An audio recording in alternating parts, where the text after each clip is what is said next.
Presento a mi amigo, presten atención a aquellos que les gusta el automovilismo, porque fue mecánico de la escudería de Fórmula 1 Ferrari en Maranello, Horacio Purriños. Bienvenido, Horacio. Buenos días, buenas tardes, perdón, Edu, querido. Muchas gracias por la invitación. No, al contrario. Contame un poquito la actividad, lo que desarrollás. Vos sos argentino. Argentino nato. Vivías en Italia. Temporalmente, siempre haciendo cursos y trabajando en Ferrari, iba y venía. ¿Y cómo llegás allí? ¿Con quién contactaste? ¿Quién te contactó? Bueno, es un poco, para ser honesto, un poco producto de la fortuna, de los sueños. A mí me enseñaron a soñar desde chicos, a estudiar muchísimo y a tener una meta. Y desde chiquitos siempre soñé con llegar a Ferrari y trabajar en Ferrari. Pero soñé con toda la convicción que algún día iba a pasar. Y tuve algunos mecenas, dos empresarios que confiaron en mí, me dieron trabajo para atender a sus autos de colección. Y en una oportunidad vino a la Argentina Luca de Montezemolo, me pidieron que yo me hiciese amigo de él. Si te interesa te cuento la historia, pues es hermosa. A lo cual yo dije, bueno, es imposible que yo me haga amigo de Luca de Montezemolo porque él es un conde aristócrata. ¿Quién es Luca de Montezemolo? Luca de Montezemolo fue presidente de Ferrari, fue un empresario muy exitoso que salvó a Ferrari de la época que no ganaban, con los 12 cilindros. Fue el presidente del Comité Mundial de Italia, Mundial de Fútbol. Es una persona apasionante. Y es un conde aristócrata italiano, y yo decía, como buen conde aristócrata italiano, se piensa que es más alemán que italiano. Y yo soy una persona nacida en Boulogne, en la provincia de Buenos Aires, y no me va a dar 5 de bolilla. Dije, eso es un problema suyo, usted se tiene que conectar y hacerse amigo.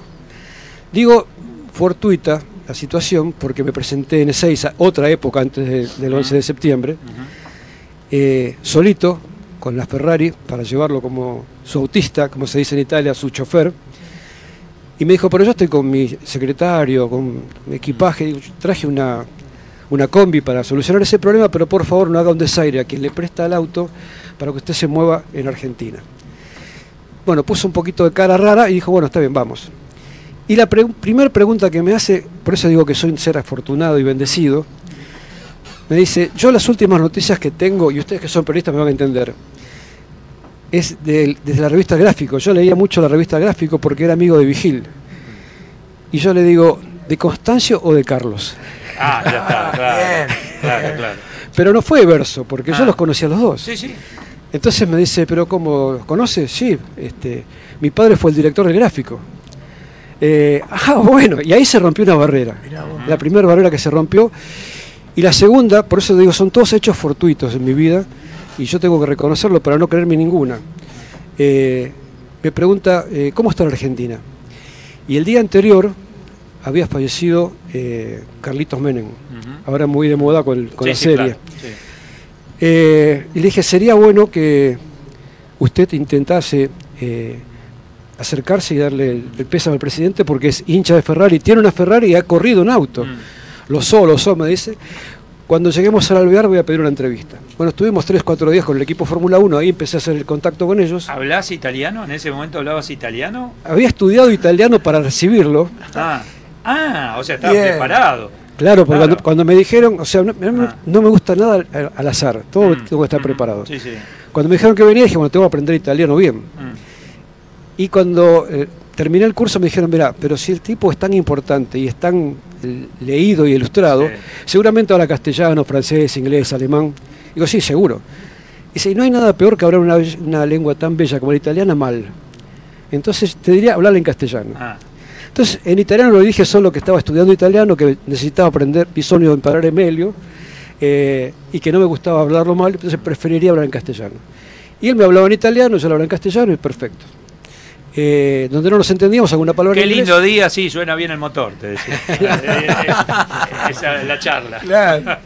Y bueno, y así nació la relación porque él nunca consiguió la entrevista, jamás consiguió la entrevista. Y cuando se estaba yendo, a mí me dio, como buen argentino, ¿cómo no consiguió la entrevista? Y le digo, quiere que se la consiga yo, pero sin tener la menor idea de cómo hacer. Y él me miró despectivamente, como diciendo, ¿y usted la puede conseguir? Claro. Y le dije, yo creo que sí. Y claro, con la velocidad mental que te dan los 40 años de esa época, mi calculadora mental empezó a... y me acordé de Paco Mayorga, ministro de Turismo. Claro. Amigo mío, gran amigo, y amigo de Paquito, su hijo. Entonces le digo, mira, estoy así, necesitamos una entrevista. Y dice, dame 3 minutos. En esa época no había el identificador de llamada. Ajá. A los 3 minutos suena el teléfono y yo me juego y le digo, acá está la entrevista con el presidente. Y él, ¿qué hizo? Atende el teléfono y dice, pronto, aquí parla el secretario privado de Horacio Purreño. ¿Quién parla? ¡Vamos! Para chequear si no era ver. Claro. Y se me acaba el secretario de Turismo de la Nación, el presidente Menem lo está esperando en Argentina. Bueno, todo eso aquí en Argentina te lo compraste, no hay ninguna duda. Llegás a Italia, llegás a Ferrari, llegás a la escudería, trabajaste como mecánico en Maranello. En Maranello, en la parte experimental, que es la que yo más ambicionaba, el desarrollo de motores, investigación, prueba en banco de pruebas, eso fue apasionante, para mí fue tocar el cielo con las manos. Y después vino la propuesta concreta de integrarme al equipo para hacer toda la gira, todo el circus. Pero vos sabés que yo tengo una condición familiar hermosa y ser es como un circo itinerante estar en el equipo Fórmula 1. No podés volver a tu casa nunca, estás expuesto a un estrés impresionante. Y a mí me gustaba más el trabajo de laboratorio, el taller de investigación, y no estar en el circuito, que yo había estado toda mi vida en circuitos. ¿Ese taller de investigación y de desarrollo está durante la carrera o no? No, eso está en fábrica. En fábrica. En fábrica se desarrolla. Estamos hablando de Fórmula 1. Fórmula 1. Vehículos calle, no, exclusivamente Fórmula 1. Fórmula 1. Pero está todo dentro del mismo perímetro de la fábrica, Maranello. Sí. Por ejemplo, Lole Reutemann, que era tan apasionado y que lo extrañamos tanto ahora, a pesar que decían que no conseguía resultados, pues sale segundo, él estaba todo el tiempo en Fórmula 1 y cuando terminaba su jornada de Fórmula 1 pasaba a fábrica y salía a probar autos de fábrica. Por eso lo quieren tanto, todavía lo recuerdan, y cuando hay un argentino dice, che, ¿cómo está la familia de Lole? Claro. Tipo claro. muy querido. Sí. Contamos un poco las internas ahí dentro de estos laboratorios, de estos talleres allí en Maranello, de la escudería Ferrari. Es muy interesante porque yo les preguntaba, por ejemplo, se vive todo con un patriotismo y con un orgullo impresionante. Entonces les preguntaba, muchachos, ustedes con respecto a un operario de Fiat, ¿cómo están considerados? ¿Cómo ganan ustedes? Ganamos exactamente lo mismo que un empleado de fábrica de línea. Y digo, ¿cómo puede ser? Con la responsabilidad que ustedes tienen, pero esto es un orgullo inmenso. Claro.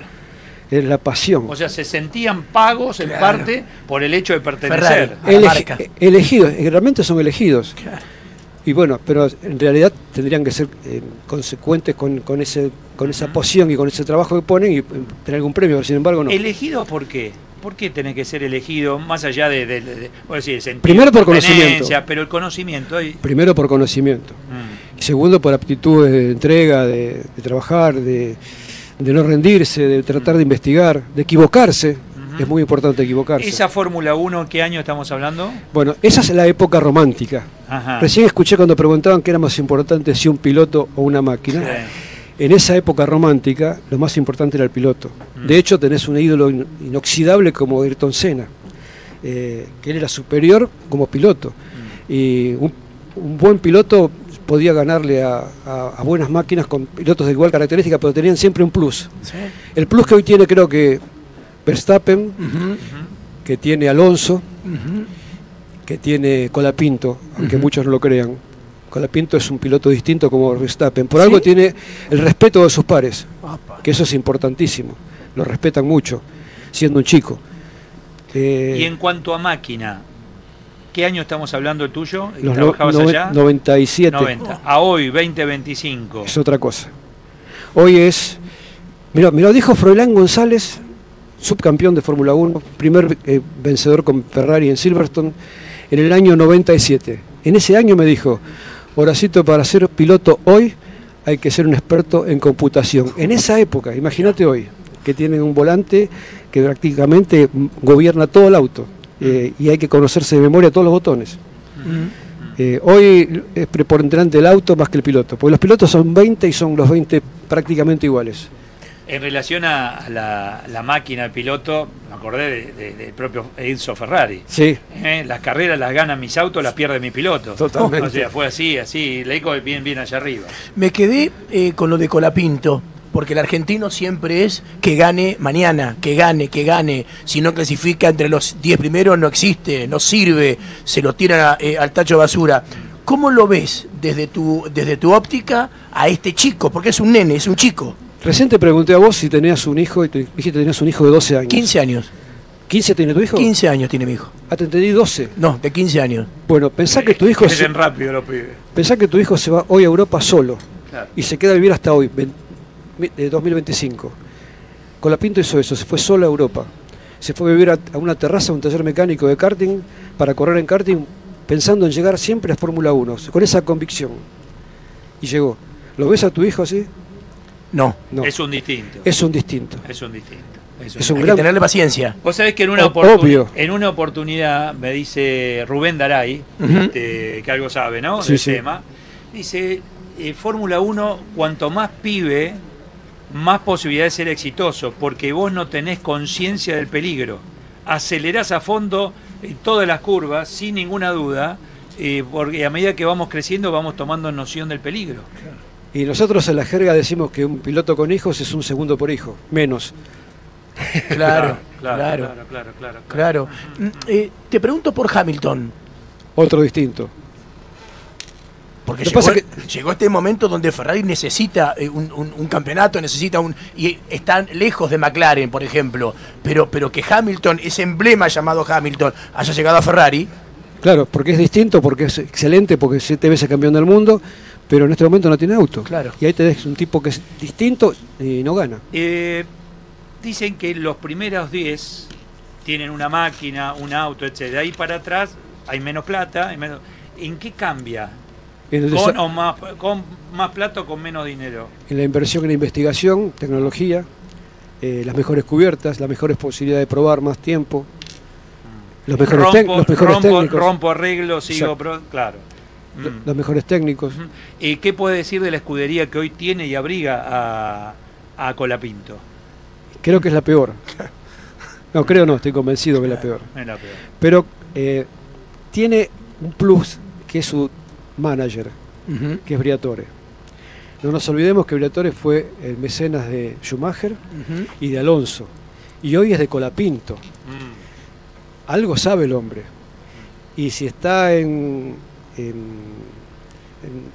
la escudería que está ahora en Alpine, es porque está pensando en algo para modificarla el año que viene. Y creo que van a cambiar hasta el motor. Bueno, motor parece Mercedes-Benz. Parece que va con Mercedes. Claro. Horacio Purriños fue mecánico de la escudería Ferrari en Maranello, Fórmula 1, una experiencia formidable, y pasó aquí por el estudio de Radio Continental. Gracias. Gracias a ustedes por recibirme. Gracias, muchas gracias.